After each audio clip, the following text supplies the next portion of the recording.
আজকে সকালের ব্রেকফাস্টে ছিল লুচি আর কুমড়োর ছক্কা।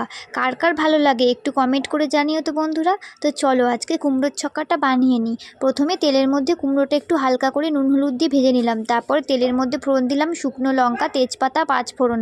তারপর দিয়ে দিলাম আলুগুলো, একটু ভাজা ভাজা হলে দিয়ে দিলাম ভিজিয়ে রাখা কাঁচা ছোলা। তারপর দিয়ে দিলাম নুন, হলুদ, একটু আদা গ্রেট করে দিয়ে দিলাম, চিড়ে রাখা কাঁচা লঙ্কা, একটা জিরে গুঁড়ো 1 চামচ, আর দিয়ে দিলাম একটু কাশ্মীরি লঙ্কার গুঁড়ো। তারপর ভালো করে কষিয়ে জল দিয়ে দিলাম। তারপর একটু ফুটে গেলে 1 চামচ চিনি দিয়ে ভালো করে টানিয়ে নামিয়ে নিলাম। তাহলেই কিন্তু রেডি হয়ে গেল কুমড়োর ছক্কা।